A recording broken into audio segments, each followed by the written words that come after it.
En Navidad, mi madre dijo, no eres nada, no tienes excusa, y me dejó a 7 niños en la puerta, pero yo ya estaba en un vuelo de primera clase a Maldivas, y ella llamó gritando, vuelve y arregla esto. Estaba sentada en el asiento 2A, bebiendo una copa de champán helado a 37,000 pies sobre el océano Índico, cuando mi teléfono se iluminó. Era la llamada número 67 perdida de mi madre. La pantalla mostraba su nombre, Eleanor, iluminando la tenue cabina de primera clase. Allá abajo, en algún lugar del gélido y gris caos de Boston en la mañana de Navidad, mi madre estaba perdiendo la cabeza. Gritaba en mi buzón de voz, furiosa porque yo no estaba en mi apartamento, lista para actuar como una niñera gratuita para 7 niños chillones que acababa de dejar en mi puerta. Era un martes por la noche a principios de noviembre. Acababa de cerrar mi laptop después de un turno de 14 horas.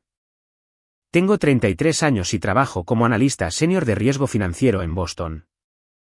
Administro carteras valoradas en más de $500 millones. Mi trabajo es ver los desastres venir antes de que ocurran. La ironía es que no logré ver el desastre gestándose en mi propia familia. Estaba exhausta, ese tipo de cansancio que se te mete en los huesos, cuando sonó mi teléfono. Era mi madre. Respiré hondo, me preparé para las demandas habituales y contesté. Ni siquiera dijo hola. Simplemente lanzó su gran plan. Mi hermana Ashley necesitaba un descanso. Ashley es la niña de oro. Tiene 35 años, es maestra de primaria, está casada con un arquitecto llamado David, y tiene 4 hijos propios. David tiene 3 hijos de un matrimonio anterior, lo que hace un total de 7 niños. Según mi madre, Ashley estaba abrumada y necesitaba una escapada romántica de Navidad con su esposo. Por lo tanto, los adultos irían a un retiro de invierno de lujo, y los 7 niños, con edades comprendidas entre los 8 meses y los 9 años, se quedarían en mi apartamento durante 4 días. Me quedé sentada, atónita por la descarada audacia. Le dije que no podía hacerlo. Tenía un enorme informe de fin de año pendiente para un cliente importante y estaba trabajando 70 horas a la semana. Le dije que estaba agotada y que necesitaba las vacaciones solo para dormir. La voz de mi madre perdió instantáneamente su falsa dulzura. El veneno se derramó. Me dijo que estaba siendo dramática. Me dijo que mi trabajo era solo mirar una pantalla todo el día, mientras Ashley estaba criando una familia de verdad. Y luego soltó la frase que finalmente rompió la presa dentro de mí, no eres nada, Sara, siseó por teléfono. No tienes esposo. No tienes hijos. No tienes una vida real. No tienes excusa para decirle que no a esta familia. Llevarás a esos niños el día 23 o puedes considerarte muerta para mí. No eres nada. Esas 3 palabras resonaron en mi apartamento silencioso después de que colgó. Durante 33 años, había sido la hija invisible. Era el caballo de batalla confiable. Era la que llegaba temprano, se quedaba hasta tarde, pagaba las facturas y no pedía nada. Y como no pedía nada, asumieron que no era nada. Mi éxito, mi trabajo duro, mi independencia, todo significaba cero para ellos porque no servía a su narrativa. Me acerqué a la isla de mi cocina y me serví una copa de vino muy grande. No lloré. La tristeza se había quemado hace años, dejando solo una rabia fría y dura. Querían usarme. Querían tratarme como una tienda de conveniencia que nunca cierra. Abrí mi laptop de nuevo. No miré mis archivos de trabajo. Abrí un sitio web de viajes. Escribí Maldivas. Quería el lugar más lejano, cálido e inalcanzable del planeta. Encontré un boleto de primera clase y una villa sobre el agua por 10 días. El costo total fue de $24,500. Era una cantidad obscena de dinero. Era el tipo de dinero que había pasado años ahorrando, invirtiendo y protegiendo. Miré el precio. Escuché la voz de mi madre en mi cabeza, no eres nada. Hice clic en comprar. El correo electrónico de confirmación llegó al instante. Sentí una sonrisa extenderse por mi cara. Era una sonrisa aterradora y hermosa. Mi familia quería un peón para sus juegos de Navidad. Decidí que les daría un fantasma. Pero no tenía idea de que esquivar el deber de niñera era solo el principio. No tenía idea de cuán profunda era su traición. ¿Qué harías si tu familia te tratara así? Cuéntame en los comentarios porque las cosas estaban a punto de ponerse mucho peor. Para entender por qué compré ese boleto, tienes que entender el museo de dolor en el que crecí. Mi madre, Eleanor, es un pilar de su comunidad eclesiástica. Es la mujer que hornea los mejores pasteles para las campañas de caridad. La mujer que sonríe perfectamente en cada foto familiar. Pero a puertas cerradas, es una maestra manipuladora impulsada por una profunda inseguridad y celos. Odiaba mi independencia porque resaltaba sus propios fracasos. Ha vivido de mi padre y luego de cualquier otra persona a la que pudiera culpar para que abriera su billetera. Ashley, mi hermana mayor, aprendió todo de ella. Ashley era la niña de oro que no podía hacer nada malo. Déjame darte un rápido recorrido por nuestra historia familiar. Cuando me gradué con mi maestría, un título que pagué completamente yo misma trabajando 2 trabajos, nadie asistió a mi ceremonia. ¿Por qué? Porque Ashley tenía náuseas matutinas con su segundo hijo, y mi madre lo declaró una emergencia familiar que requería que todos estuvieran en casa de Ashley para tomarle la mano. Me tomé una selfie con mi birrete y toga, comí una porción de pizza sola y fui a trabajar al día siguiente. Luego estaba mi abuela, Margaret. Ella era la única persona en esa casa que me amaba incondicionalmente. Cuando se enfermó de demencia, mi madre afirmó que estaba demasiado pobre para ayudar. Lloró lágrimas de cocodrilo y dijo que teníamos que poner a la abuela en una instalación estatal en ruinas. Me negué. Di un paso adelante. Durante 3 años, pagué $4,000 al mes de mi propio bolsillo para un asilo de ancianos privado y un cuidador. Agoté mis primeros ahorros. Conducía 2 horas cada fin de semana para sentarme junto a la cama de Margaret. Durante ese mismo tiempo, mi madre apareció en una cena familiar llevando un bolso Chanel de $3,000. Dijo que era un regalo de Ashley. Sabía que Ashley no tenía ese tipo de dinero. La única otra persona que pareció ver a través de la niebla fue mi hermano mayor, Ethan, un gerente de logística. Es un tipo callado, siempre manteniendo la cabeza baja. En el funeral de Margaret el año pasado, mientras mi madre representaba su dolor para la multitud de la iglesia, Ethan se acercó a mí, me entregó un café negro y me lanzó una mirada. Era una mirada de pura extenuación y comprensión. No hablamos mucho, pero yo sabía que él sabía. Entonces, avancemos unos días después de la llamada telefónica donde mi madre exigió que me quedara con los 7 niños. Estaba sentada en mi escritorio en la firma financiera tratando de concentrarme en un modelo de evaluación de riesgos cuando mi jefe, el señor Peterson, me llamó a su oficina de cristal. El señor Peterson es un hombre severo y sin rodeos. Respeta los números y los resultados. Me miró con profunda preocupación, cerrando la puerta detrás de mí. Me dijo que Recursos Humanos había recibido una llamada telefónica muy inquietante esa mañana. Sara, dijo, golpeando un bolígrafo en su escritorio. Una mujer anónima llamó a Recursos Humanos. Afirmó ser tu madre. Dijo que estás mostrando signos graves de inestabilidad mental. Dijo que estás teniendo delirios, actuando de manera errática, y sugirió encarecidamente que la compañía monitoreara tu trabajo de cerca o quizás te pusiera en una licencia psiquiátrica obligatoria. La sangre se me fue de la cara. La habitación empezó a dar vueltas. Soy una analista de riesgos que maneja cientos de millones de dólares. La confianza y la estabilidad son toda mi carrera. Un rumor de inestabilidad mental podría costarme mi trabajo, mis licencias, todo lo que había construido. ¿Les dijiste que era una mentira? Pregunté, con la voz temblorosa. Le dije a Recursos Humanos que tu trabajo es impecable, respondió el señor Peterson. Pero tienen que documentar la llamada. Sara, todo está bien en casa. Le di una versión sanitizada de la verdad. Le dije que mi familia estaba tratando de obligarme a trabajar gratis durante las vacaciones y que mi madre estaba tomando represalias porque dije que no. El señor Peterson asintió, me aconsejó que documentara todo y me dejó volver a mi escritorio. Me senté en mi cubículo mirando fijamente mis monitores. La ira que sentía antes no era nada comparada con esto. Esto no era solo una madre tóxica siendo cruel. Esto era sabotaje dirigido. Estaba tratando de destruir mi sustento. ¿Por qué? ¿Por qué una madre querría que su propia hija perdiera su trabajo justo antes de Navidad? Los números no cuadraban. Eleanor era cruel, pero era calculadora. Siempre quería algo. Si perdía mi trabajo, no podría prestarles dinero. No podría comprar los regalos caros que ella exigía. Entonces, ¿cuál era el ángulo? ¿Por qué pintarme como loca? Soy una analista de riesgo financiero. Cuando los números no tienen sentido, se profundiza en los datos. Se buscan los pasivos ocultos.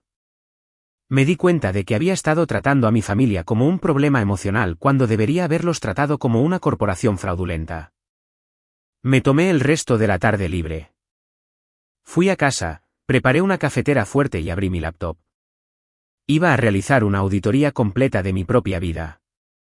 Todavía no lo sabía, pero estaba a punto de abrir una caja de Pandora de traición. ¿Qué harías si tu propia madre intentara que te despidieran? Sigue escuchando porque la verdad era más oscura de lo que jamás imaginé. Si te preguntas cuán cruel puede ser una madre, agárrate bien al asiento. Comencé mi investigación revisando mis informes de crédito. Siempre he sido meticulosa con mis finanzas, manteniendo una puntuación de crédito casi perfecta. Inicié sesión en la oficina de monitoreo, esperando ver mi préstamo de automóvil habitual y 2 tarjetas de crédito. En cambio, vi una enorme bandera roja sangrante. Había un préstamo personal originado hace 8 meses.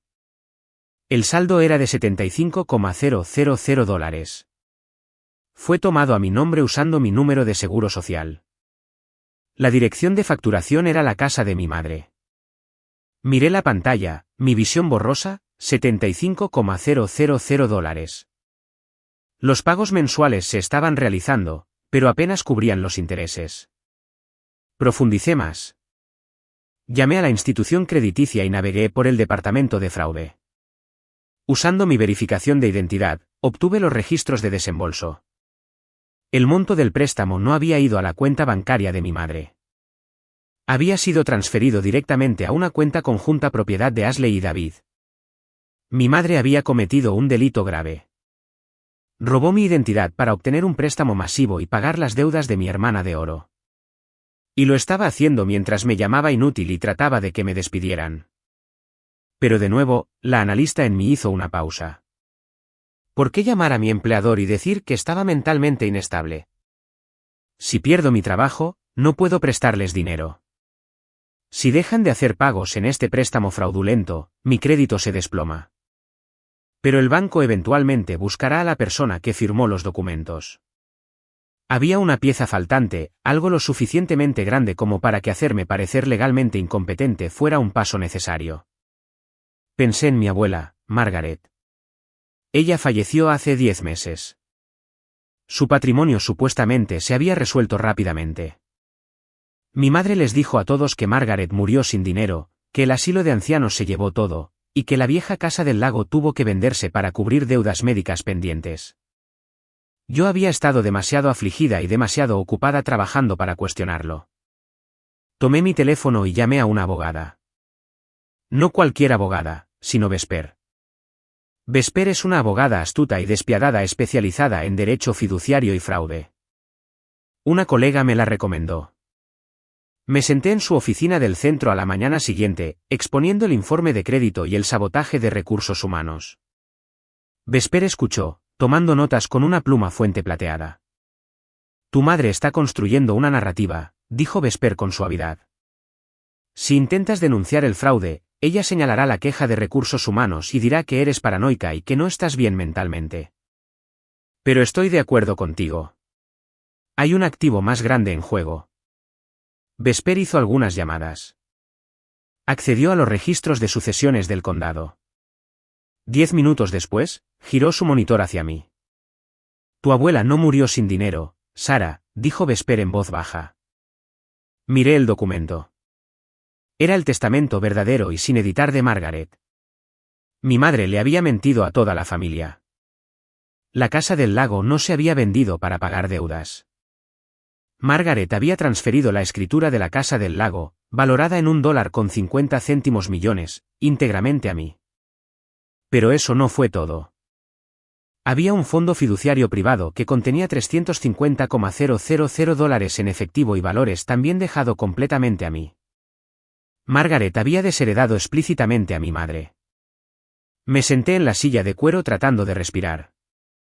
Mi abuela lo había sabido. Había visto la codicia, la manipulación, y me había protegido. Me dejó una fortuna absoluta. Tu madre presentó una petición de emergencia en el Tribunal de Sucesiones hace 2 semanas, explicó Vesper. Está tratando de impugnar el testamento. Sus motivos: afirma que no estás mentalmente apta para administrar el patrimonio. Está tratando de que la nombren tu curadora legal.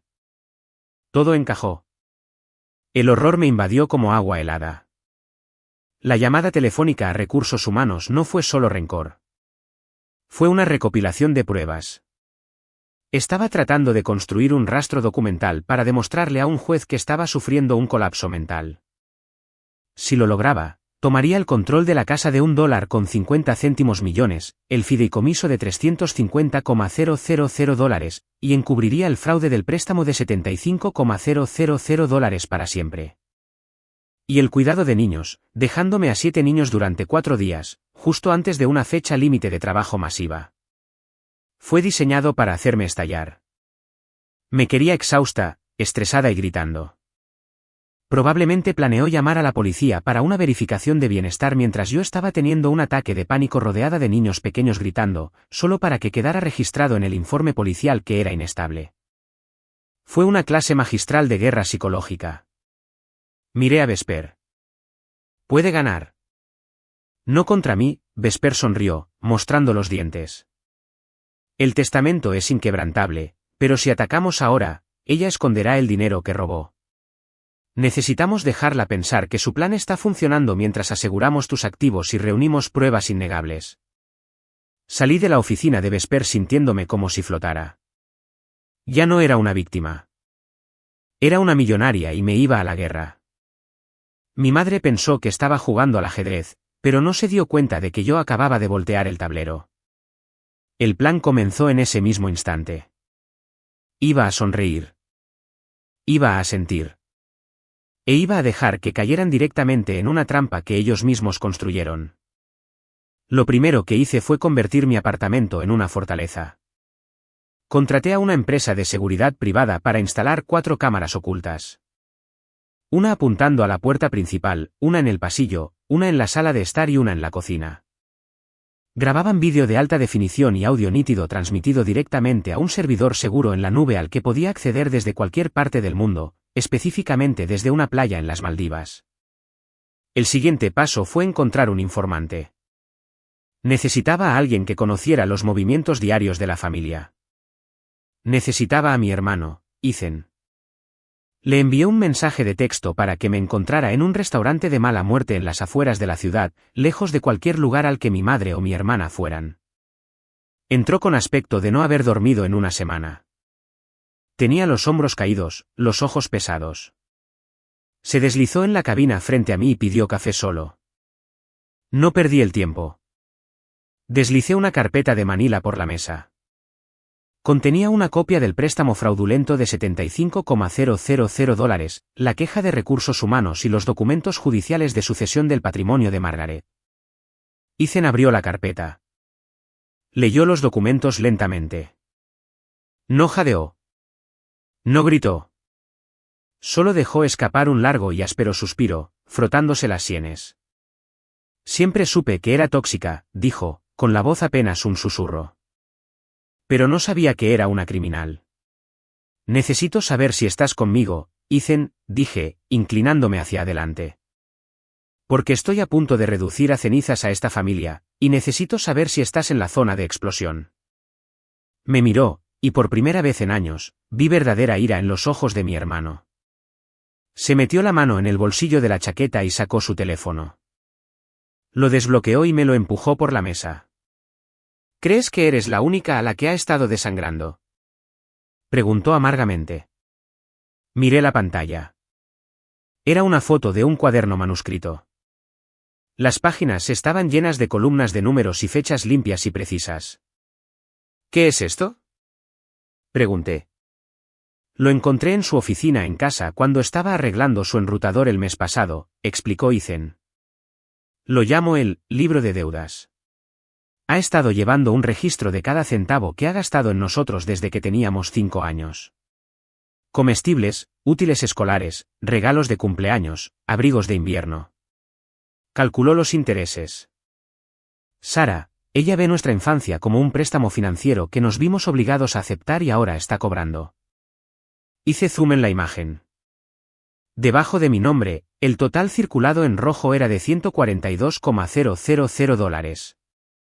Debajo del nombre de Ethan, era de casi $200,000. Tomó el 30% de mi sueldo durante 10 años, confesó Ethan, con aspecto avergonzado. Me convenció de que le debía por haberme criado. Amenazó con contarle mentiras a mi prometida sobre mí si no pagaba. Finalmente fingí una bancarrota para que dejara de pedirme dinero en efectivo. Por eso vivo en un apartamento de mala muerte y conduzco un coche de 10 años. Me dolió el corazón por él. Ambos habíamos estado sobreviviendo en diferentes rincones del mismo infierno. Estoy contigo, dijo Ethan con firmeza, mirándome directamente a los ojos. Lo que necesites. Dime qué hacer. Necesito que hagas de hijo bueno, le dije. Sigue yendo a las cenas dominicales. Escucha lo que ella y Ashley están planeando. No me defiendas. Esté de acuerdo con ellas en que estoy actuando como una loca. Sé mis ojos y mis oídos. Él asintió. Terminamos nuestro café en silencio. Era un silencio pesado, pero por primera vez, no era solitario. Tenía un aliado. Durante los siguientes días, trabajé de cerca con Vesper. Congelamos silenciosamente mi crédito.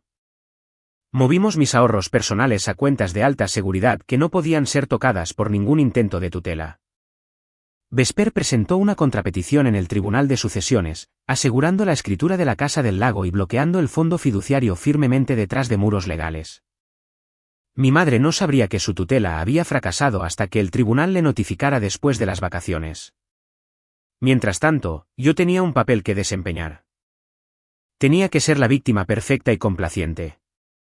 Tomé mi teléfono y redacté un mensaje de texto para mi madre. Fue lo más difícil que he tenido que escribir sin ganas de vomitar. Hola, mamá.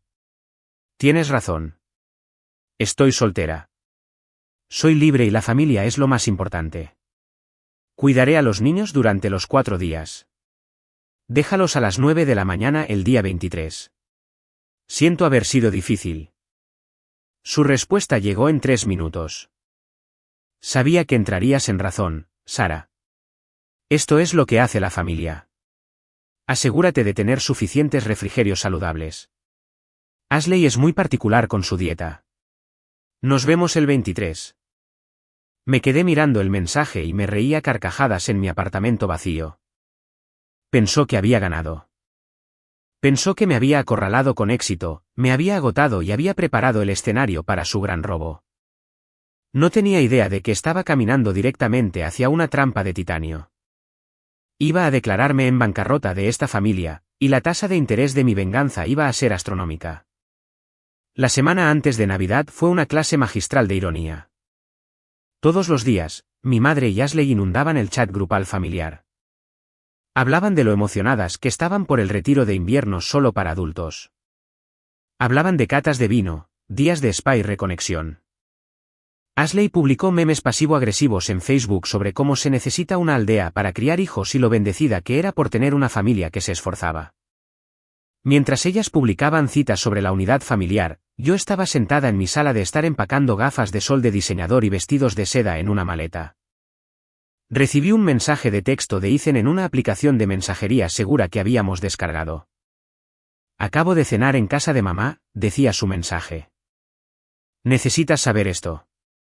Ashley no va a un retiro de invierno romántico con David. Dejé de doblar un vestido. ¿Qué quieres decir? Le respondí. David cree que ella va a un retiro de bienestar femenino. Mamá cree que va a un spa, pero escuché a Ashley por teléfono en el garaje. Se va a encontrar con un tipo llamado Scott, un amante. Y esa no es la peor parte. Esperé, viendo la burbuja de escritura rebotar en la pantalla.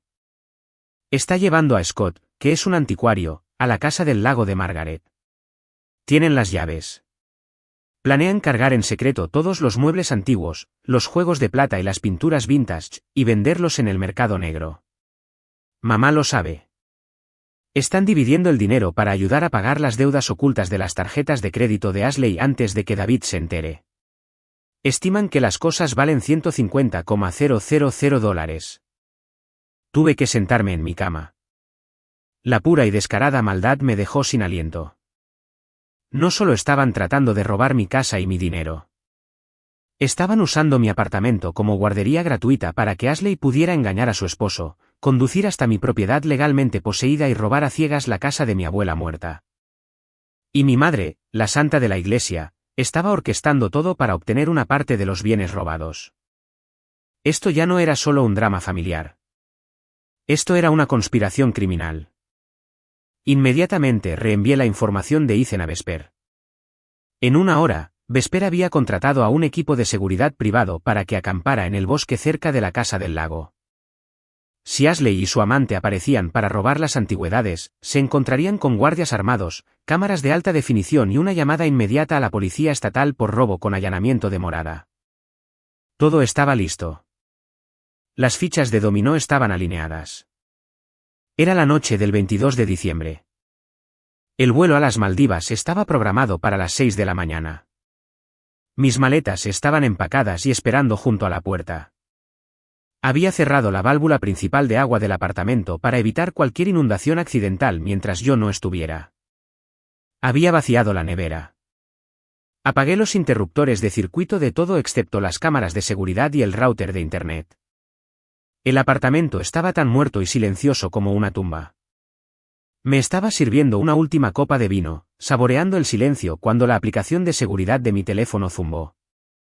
Movimiento detectado en la puerta principal. Miré la transmisión en vivo. Allí estaban. Mi madre, Eleanor, con un grueso abrigo de invierno, con aspecto engreído. Detrás de ella estaba Ashley, revisando su maquillaje en la cámara de su teléfono, claramente vibrando de emoción por su escapada ilícita. Y a su alrededor había un mar de caos. 7 niños arrastrando bolsas de noche, llorando, peleándose por juguetes y quejándose del frío. Eran exactamente las 9, la hora de la entrega. Mi madre se acercó a la puerta y tocó el timbre. Dindon. Esperó. Le sonrió a Ashley. ¿Ves? Te dije que podía romperla. Solo necesita mano dura. 10 segundos pasaron. Nada. Lo presionó de nuevo, más fuerte esta vez. Dindon. Uno de los niños pequeños empezó a llorar. Ashley revisó su reloj de lujo, golpeando el pie con impaciencia. Mamá, haz que se apure. Mi coche me recoge en 20 minutos. Mi madre golpeó la pesada puerta de madera con el puño. Sara, abre esta puerta. Hace un frío que pela aquí fuera. Di un sorbo a mi champán, me ajusté los auriculares con cancelación de ruido y observé la transmisión. La bomba estaba a punto de detonar, y yo tenía un asiento de primera fila. Si alguna vez has querido ver a un narcisista con derecho a entrar en cortocircuito en tiempo real, este es el momento por el que esperé 33 años, asegúrate de darle al botón de suscribirse porque el colapso que estás a punto de presenciar es legendario. En la transmisión de la cámara, habían pasado 5 minutos. El aire frío de Boston era mordaz y los niños se estaban inquietando. Los gemelos se empujaban contra la pared. El bebé gritaba en un portabebés atado al pecho de Ashley. Mi madre sacó su teléfono y me llamó. Por mi parte, en la tranquila cabina del avión, mi teléfono se iluminó en silencio. Lo dejé ir al buzón de voz. En cuestión de segundos, apareció la notificación de buzón de voz. Le di a reproducir. Sara, esto no es divertido, la voz de Eleanor chasqueó, goteando irritación. Abre la puerta ahora mismo. Los niños se están congelando. Estás siendo increíblemente egoísta, haciéndonos esperar aquí fuera. Observé el vídeo en vivo. Colgó y golpeó la puerta de nuevo, pateando la parte inferior con sus caros botines de cuero. Pasaron 10 minutos.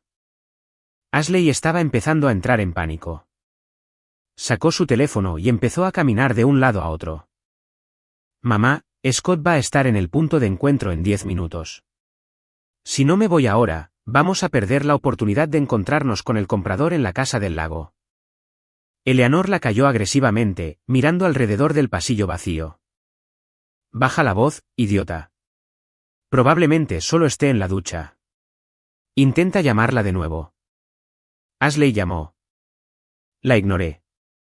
Buzón de voz número 2 de Ashley. Sara, ¿dónde demonios estás? Prometiste que harías esto. Estás arruinando mi viaje. Contesta el maldito teléfono. A los 15 minutos, la realidad comenzaba a asentarse. El apartamento estaba oscuro. No había sonido de movimiento dentro.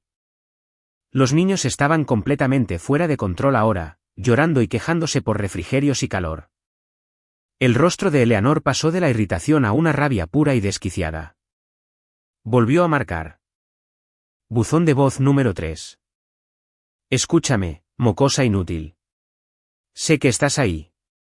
Abre esta puerta inmediatamente o juro por Dios que haré que el administrador del edificio la derribe.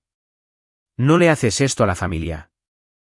La observé intentar el picaporte, agitándolo violentamente. Estaba bien cerrado. El cerrojo estaba puesto. Luego, a los 20 minutos, el ascensor sonó al final del pasillo. El ángulo de la cámara se movió ligeramente cuando una figura alta salió. Era David. Llevaba su abrigo de trabajo, sosteniendo una taza de café. Miró la escena caótica, su esposa, su suegra y 7 niños congelados y gritando amontonados contra una puerta cerrada. David.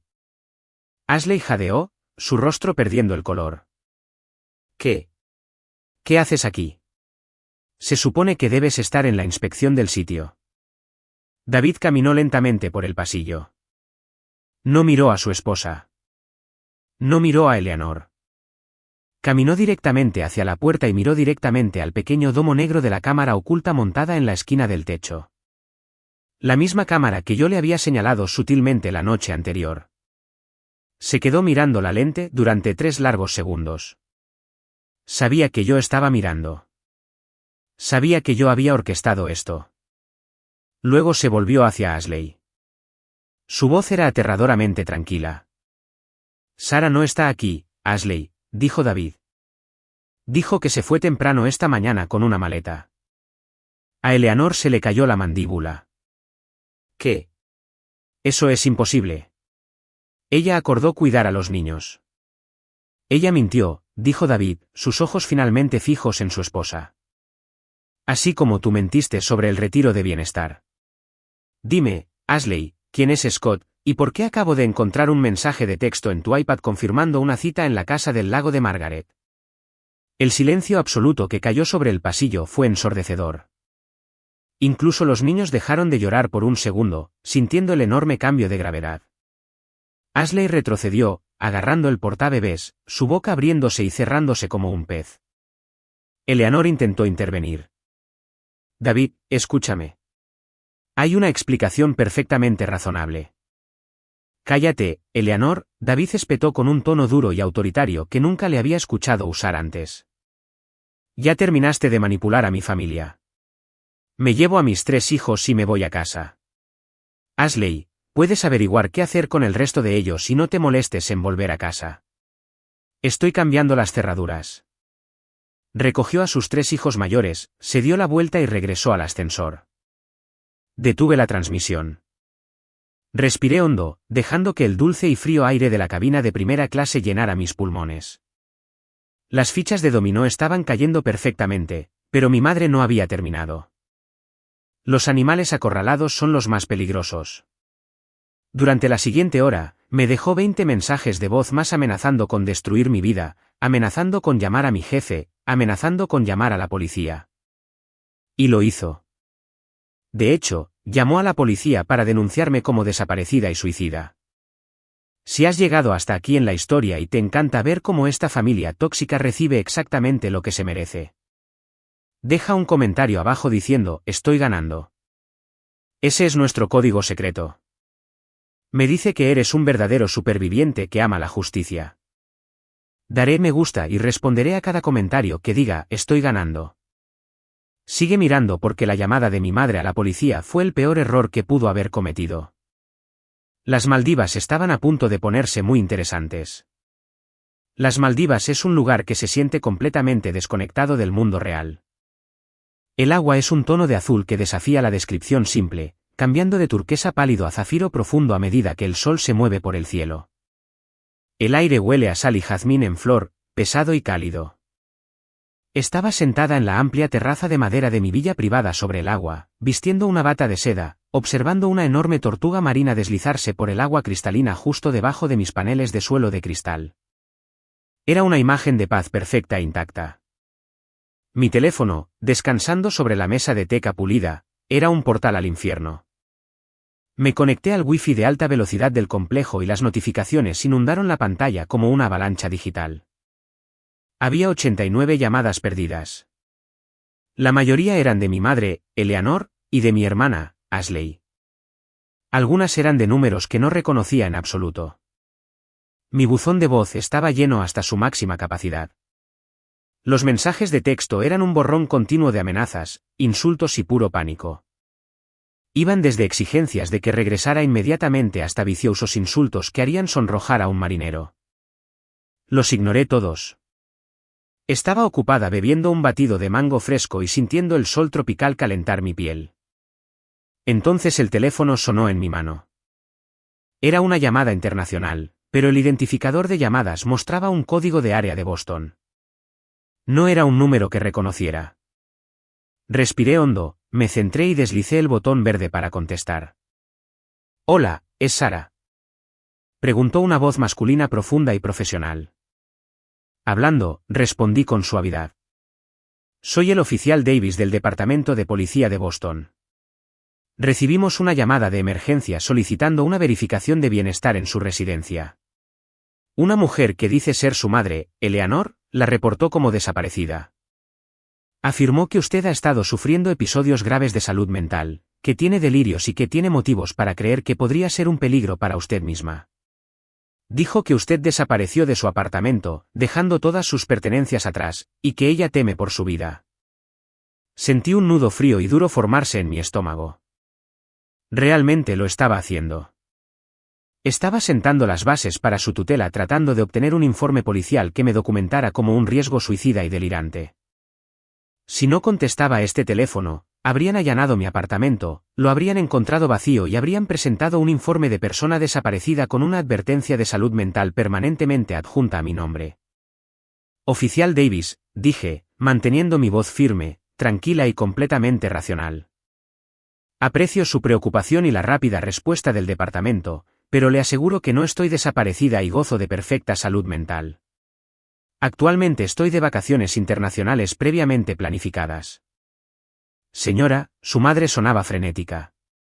Dijo que usted no contesta las llamadas de nadie y que abandonó obligaciones familiares críticas.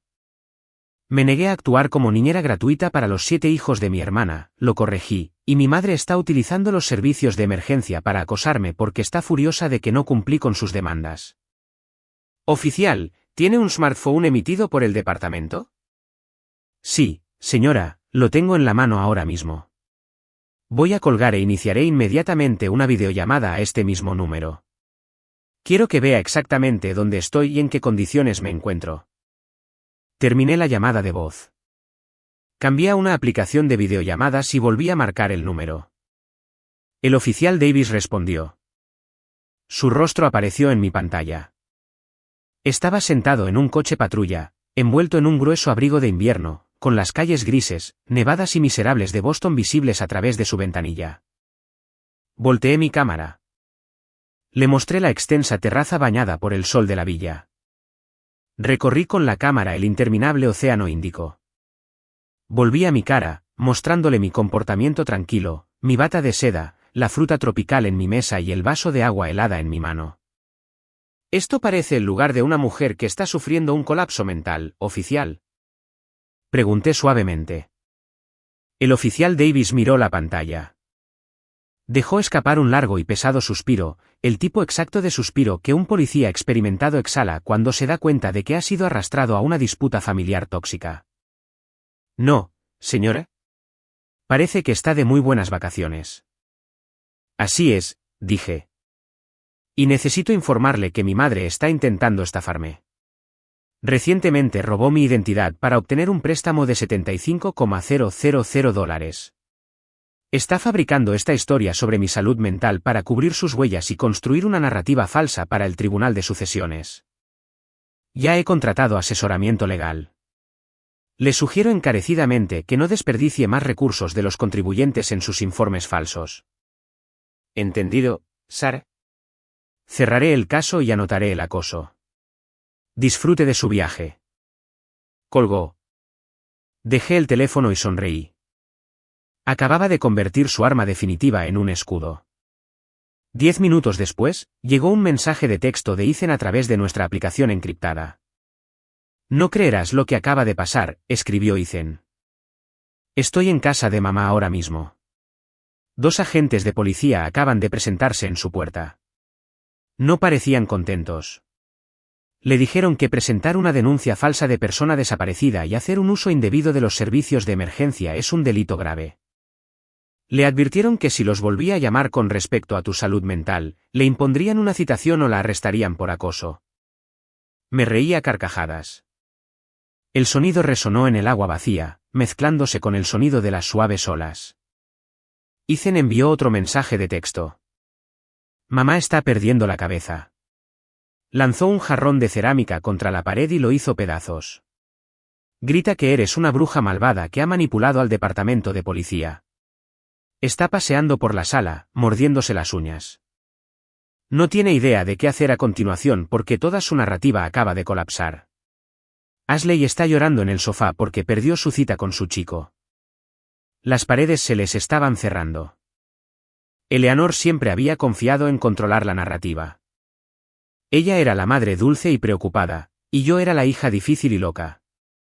Ahora la policía sabía que era una mentirosa. Y muy pronto, el resto del mundo también lo sabría. Me serví otro vaso de agua helada y observé el horizonte. El sol comenzaba a ponerse, tiñendo el cielo con un impresionante lienzo de naranja violento y púrpura intenso.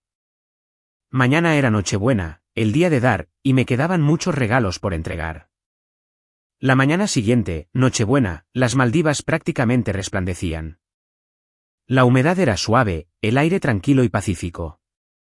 Pero en Boston, la temperatura había bajado mucho por debajo de cero, y el hielo finalmente se estaba rompiendo bajo la vida perfecta de Ashley.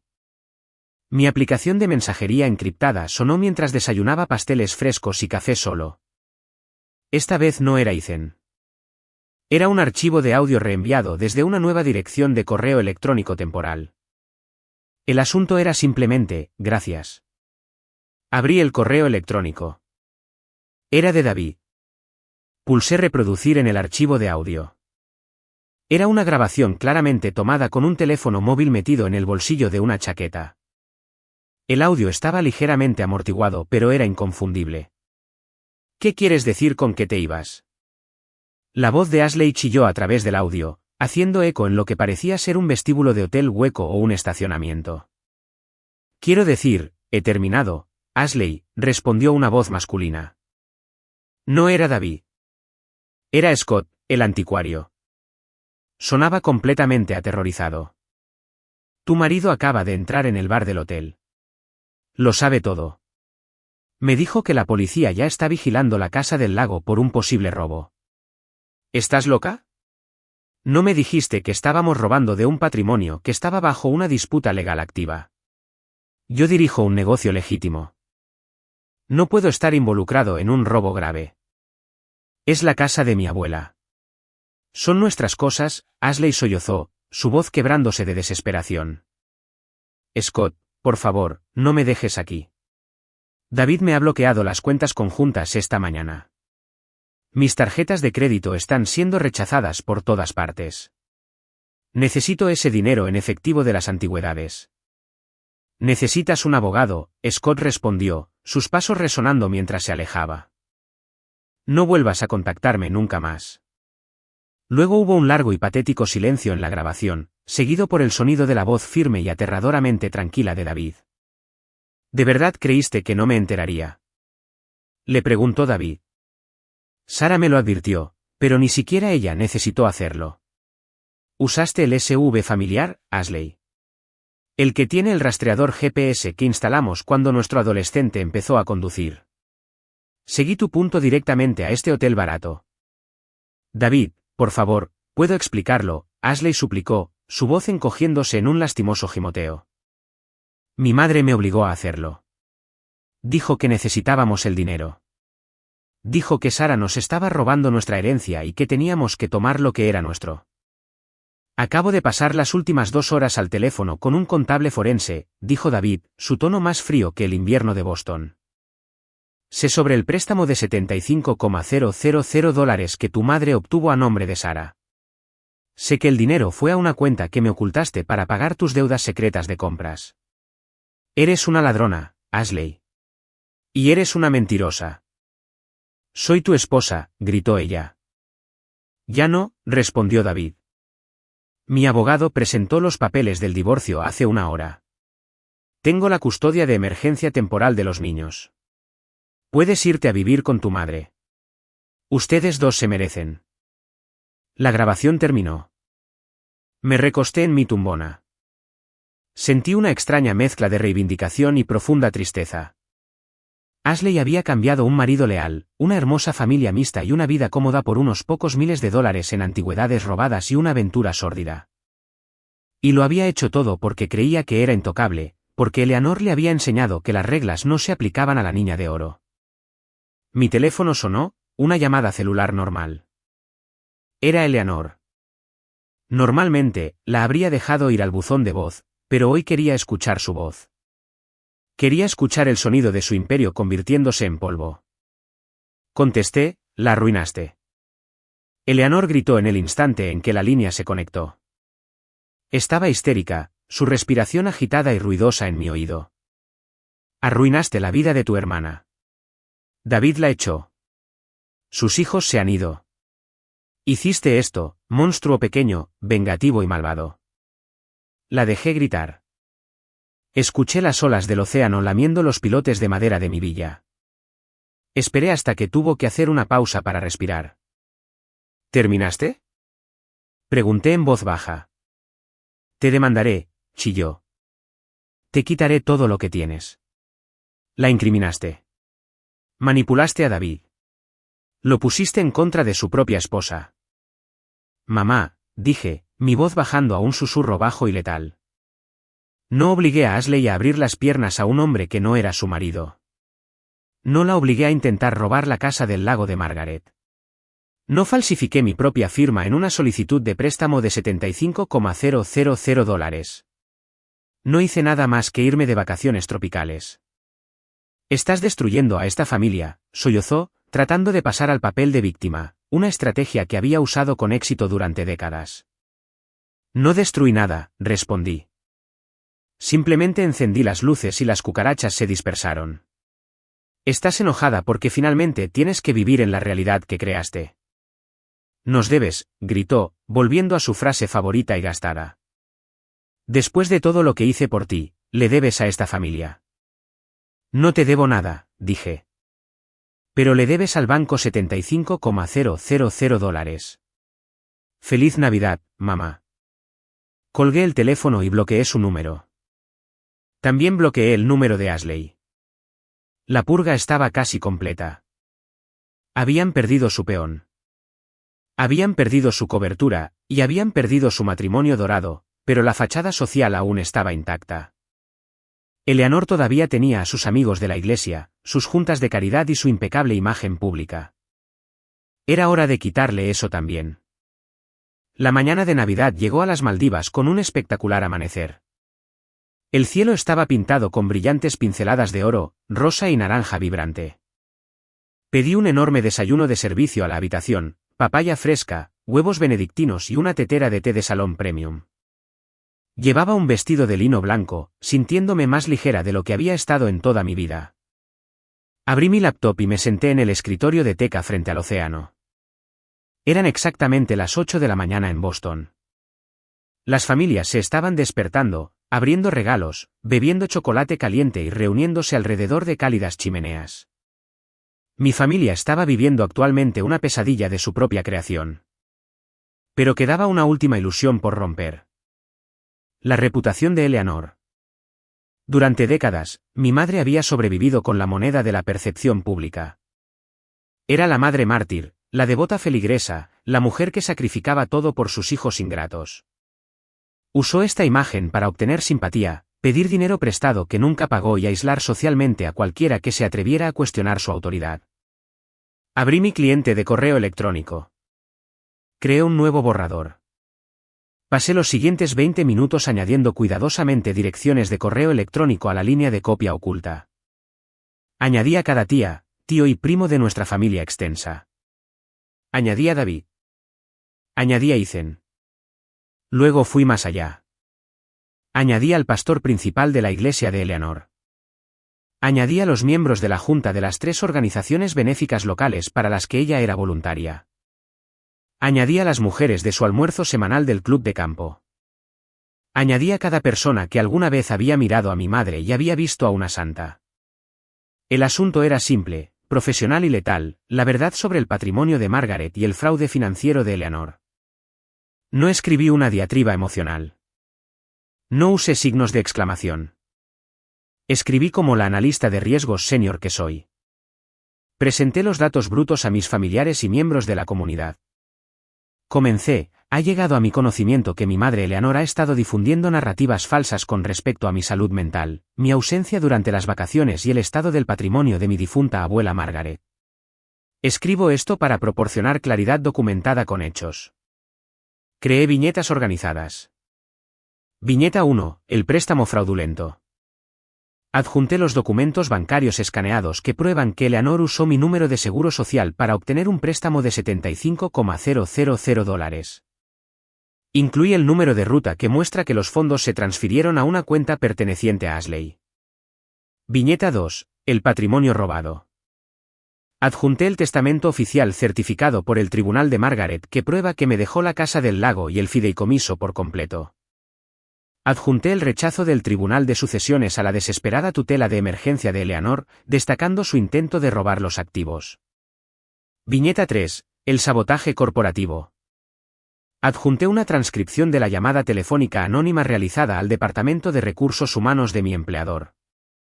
Una llamada rastreada hasta el número de teléfono móvil de Eleanor que intentaba que me despidieran alegando que estaba mentalmente inestable. Viñeta 4, el libro de deudas. Adjunté la foto de alta resolución que Ethan tomó del cuaderno donde Eleanor registraba cada dólar que gastaba en sus hijos, calculando intereses sobre nuestra existencia infantil como si fuéramos inversiones comerciales. Concluí el correo electrónico con un solo párrafo devastador: no he abandonado a mi familia. Simplemente he dejado de permitirme ser defraudada, abusada y explotada por ellos. Procederé con la plena persecución legal con respecto al robo de identidad. Les pido que respeten mi privacidad durante este tiempo. Dirijan cualquier pregunta a Eleanor, ya que estoy segura de que le encantaría explicarles estos documentos. Puse el cursor sobre el botón de enviar. Pensé en la niña que se sentó sola en su graduación. Pensé en la mujer que agotó sus ahorros para cuidar a una abuela moribunda mientras su madre compraba bolsos de diseñador. Pensé en la frase, no eres nada. Hice clic en enviar. El correo electrónico se desvaneció en el ciberespacio, entregando una carga de verdad innegable a 50 bandejas de entrada diferentes simultáneamente. Cerré mi laptop, salí a la terraza y salté al agua cálida y turquesa. Nadé hasta que me dolieron los músculos. Sentí una profunda sensación de limpieza. Cuando finalmente volví a la cubierta y revisé mi aplicación encriptada, Ethan había enviado un aluvión de mensajes. Santo cielo, Sara, soltaste una bomba nuclear. La tía Carol acaba de llamar a mamá gritando. Le prestó $5,000 el año pasado porque mamá dijo que te negaste a ayudar a pagar el funeral de Margaret. Carol vio el testamento y los documentos del fideicomiso. ¿Quiere su dinero de vuelta o yo llamará a la policía? El pastor acaba de enviarle un correo electrónico a mamá. Le pidió que renunciara a la Junta de Tesorería de la Caridad de inmediato, a la espera de una investigación completa de su ética financiera. Mamá está sentada en el suelo de la cocina. Ya no está gritando. Solo está mirando la pared. No hablará. Ashley está empacando sus maletas para mudarse a un motel barato porque David le notificó formalmente el desalojo de la residencia principal. El imperio había caído. La reina fue depuesta. La niña de oro fue exiliada.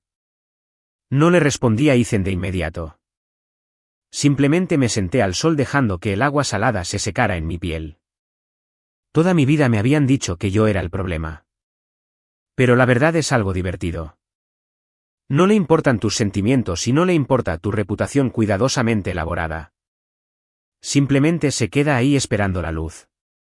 Pasé el resto de mis 10 días en las Maldivas leyendo libros, bebiendo vino y durmiendo 12 horas por noche. No miré otro correo electrónico. No respondí otra llamada. Sané. Aterricé en Boston el 2 de enero. La ciudad estaba enterrada bajo una nueva capa de nieve, gris y mordaz. Pero no sentí el frío en absoluto. Llevaba un abrigo de cachemira a medida, un bronceado fresco y la armadura irrompible de una mujer que finalmente había reclamado su alma. Fui directamente a mi oficina desde el aeropuerto. Entré a la firma financiera con la cabeza en alto. Colegas que habían escuchado susurros del incidente de recursos humanos me miraron con curiosidad, pero no les di nada más que una sonrisa profesional y aguda. Entré a la oficina del señor Peterson y le entregué mi informe de evaluación de riesgos de fin de año completo. Lo revisó en silencio durante 10 minutos. Luego cerró la carpeta, se quitó las gafas de lectura y me miró. Recursos Humanos concluyó su investigación sobre esa llamada telefónica anónima, dijo el señor Peterson con suavidad. Rastreamos el origen. Sabemos que fue un intento de sabotaje malicioso por parte de un miembro de la familia. Tu historial aquí es impecable, Sara. Gracias, señor Peterson, respondí. Además, continuó, una rara sonrisa asomando a sus labios, la Junta ha revisado tu desempeño durante los últimos 3 años. Tu manejo de la cartera Miller durante la caída del mercado fue excepcional. Con efecto inmediato, eres ascendida a directora de riesgos. Tu oficina estará en el piso superior. Felicidades. Le estreché la mano. Directora de riesgos. Un aumento salarial masivo, autoridad ejecutiva y la máxima validación de que las palabras de mi madre, que mi trabajo no era real, que yo no era nada, no eran más que polvo tóxico. Salí de la oficina esa noche y tomé un coche privado hasta mi apartamento. Le había indicado al administrador del edificio que mantuviera mi nombre fuera de la lista de registro de invitados. Cuando salí del ascensor en mi piso, vi una figura acurrucada contra mi puerta. Era Eleanor. Apenas la reconocí. La prístina matriarca que iba a la iglesia se había ido. Su cabello estaba despeinado. Su caro abrigo de invierno parecía arrugado y sucio, y tenía ojeras oscuras y pesadas debajo de los ojos. Parecía una mujer que había envejecido 10 años en 10 días. Se puso de pie cuando me vio acercarme. Sus manos temblaban violentamente. Sara, susurró. Su voz carecía de todo su fuego arrogante habitual. Era un graznido hueco y desesperado. No me inmuté. No le ofrecí un abrazo. Me detuve a 5 pies de ella. ¿Qué haces aquí, Eleanor? Ella se encogió visiblemente al usar su nombre de pila. Por favor, el banco amenaza con presentar cargos federales por fraude si no pago los $75,000 de inmediato. La iglesia me pidió que abandonara la congregación. Mis amigos no me devuelven las llamadas. No tengo nada. Me quitaste todo. No te quité nada, la corregí, mi voz resonando fríamente en el pasillo. ¿Robaste? Mentiste. Conspiraste. Las consecuencias de tus propias acciones te quitaron todo. Soy tu madre, lloró, las lágrimas finalmente desbordándose por sus mejillas. Tienes que ayudarme. Tienes el fondo fiduciario. Puedes pagar el préstamo, por favor, Sara. Haré cualquier cosa. Metí la mano en mi bolso de cuero de diseñador. Saqué un grueso sobre de Manila de tamaño legal. Se lo entregué. ¿Qué es esto?, preguntó, sus manos temblorosas al tomarlo. Esa es una orden de cese y desista legalmente vinculante redactada por mi abogada, dije. Establece que nunca debes contactarme, a mi empleador o a cualquier persona de mi red profesional nuevamente. Establece que renuncias formalmente a todas y cada una de las futuras reclamaciones sobre el patrimonio de Margaret. Ella miró el documento, su labio inferior temblaba. ¿Y si lo firmas?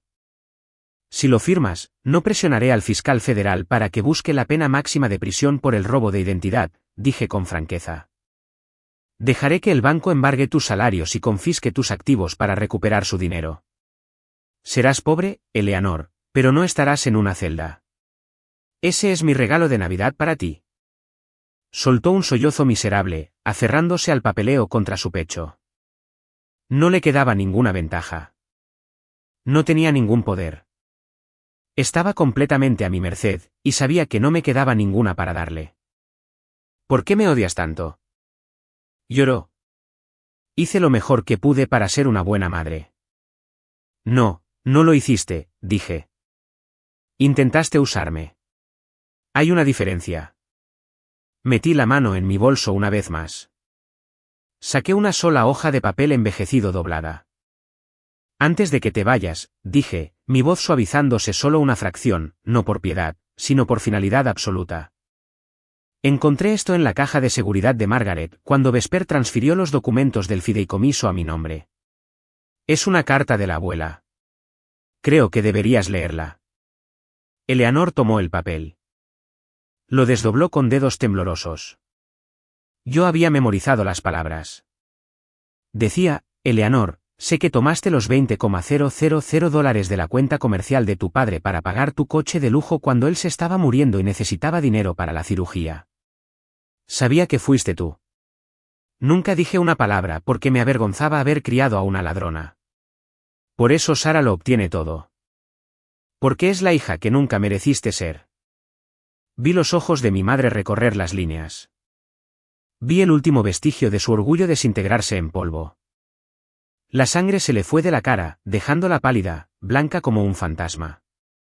Abrió la boca para hablar, para negarlo, para inventar una nueva mentira, pero no salió ninguna palabra. La verdad finalmente la había acorralado, sacando a la luz un pecado de 20 años. Dejó caer la carta al suelo. Se dio la vuelta, con los hombros caídos, y caminó lentamente hacia el ascensor. No miró hacia atrás. Recogí la carta, abrí mi puerta y entré en mi cálido y seguro apartamento. El silencio era hermoso. La guerra había terminado. Han pasado 6 meses desde aquella noche en el pasillo. Ahora es julio. Estoy sentada en el porche trasero de la casa del lago de Margaret. El aire huele a agujas de pino y agua fresca. La casa me pertenece, no solo legalmente, sino espiritualmente. Renové la cocina, pinté las paredes de un blanco brillante y alegre, y mantuve la mecedora vintage de Margaret justo donde a ella le gustaba, frente al agua. Un coche plateado se detuvo en el camino de grava. Ethan salió. Llevaba un paquete de 6 cervezas artesanales y una sonrisa enorme. Ethan se ve más joven ahora que hace 6 meses. Dejó su trabajo sin futuro, tomó el dinero que había estado escondiendo de nuestra madre y fundó su propia firma de consultoría de logística. Está prosperando. Subió los escalones del porche y me entregó una cerveza fría. Por la libertad, dijo, chocando su botella con la mía. Por la libertad, hice eco, dando un sorbo. Nos sentamos al sol mirando las ondas en el lago. Ya no hablamos mucho de ellos, pero a veces hay que reconocer a los fantasmas para asegurarse de que todavía se han ido. Vi a Ashley la semana pasada, mencionó Ethan casualmente. Está viviendo en un pequeño apartamento de una habitación en el lado malo de la ciudad. Trabaja 2 turnos como camarera en una cafetería. David obtuvo la custodia total. Solo ve a los niños cada 2 fines de semana, bajo supervisión total. Scott, el anticuario, la abandonó por completo. Asentí, sintiendo una pequeña punzada de lástima, pero se desvaneció rápidamente. Las acciones tienen consecuencias. ¿Y mamá? Pregunté. Ethan se burló. Tuvo que vender su casa para evitar cargos federales del banco. Está alquilando un estudio en un sótano. La iglesia la excomulgó oficialmente. La última vez que supe, consiguió un trabajo como cajera en una tienda de comestibles de descuento. Intenta decirles a los clientes que su hija desagradecida y rica la abandonó, pero nadie la escucha. Miré el agua. La mujer que me dijo que no era nada, que no tenía una vida real, ahora estaba registrando frijoles enlatados por un salario mínimo, despojada de su falsa santidad. ¿Alguna vez te sientes culpable? Preguntó Ethan en voz baja, mirándome. Lo pensé. Pensé en el boleto de primera clase a las Maldivas. Pensé en el correo electrónico que destruyó su reputación. Pensé en la frialdad de mi propia voz cuando le entregué esa orden de cese y desista. No, dije con firmeza. La culpa es para la gente que hizo algo mal. Yo no hice nada malo, Ethan. Simplemente dejé de permitir que me hicieran cosas malas. Me recosté en la mecedora. Durante toda mi vida, la sociedad me dijo que la familia lo es todo, que la sangre es más espesa que el agua, que tienes que perdonar a tus padres porque te dieron la vida. Pero aprendí de la manera difícil que las personas tóxicas usan esas citas como esposas. Usan el concepto de familia como un cheque en blanco para abusarte, agotarte y exigir tu sacrificio interminable. Quieren que te incendies solo para mantenerlos calientes. Me niego a quemarme más. Ahora tengo 34 años. Soy la directora de riesgos de una importante firma financiera. Soy dueña de una casa en el lago de $1 con 50 céntimos millones. Tengo un enorme fondo fiduciario. Pero más importante que el dinero, tengo paz. Mi teléfono no suena con demandas. Mis vacaciones no están llenas de niños gritando y manipuladores viajes de culpa. Elijo quién recibe mi tiempo, mi energía y mi amor. La familia no son las personas que comparten tu ADN. La familia son las personas que respetan tus límites, que celebran tu éxito y que nunca te hacen sentir que no eres nada. Ethan y yo terminamos nuestras cervezas mientras el sol comenzaba a ponerse sobre el lago, proyectando largas sombras doradas sobre el agua. Encendimos la parrilla, pusimos algo de música y nos reímos hasta que nos dolieron las costillas. Fue el mejor verano de mi vida. Si estás escuchando esto y eres el hijo invisible de tu familia, si eres a quien solo llaman cuando necesitan dinero, un favor o una niñera gratuita, si minimizan tus logros y amplifican tus defectos, escúchame ahora mismo. No les debes tu cordura. No les debes tu futuro. Tienes permitido irte. Tienes permitido empacar una maleta, comprar un boleto y nunca mirar atrás. A veces, la única forma de ganar un juego amañado es voltear el tablero y salir de la habitación. Será difícil. Te llamarán egoísta. Le dirán a todo el mundo que estás loco. Pero la paz que encuentres al otro lado de esa puerta vale cada rumor que difundan sobre ti.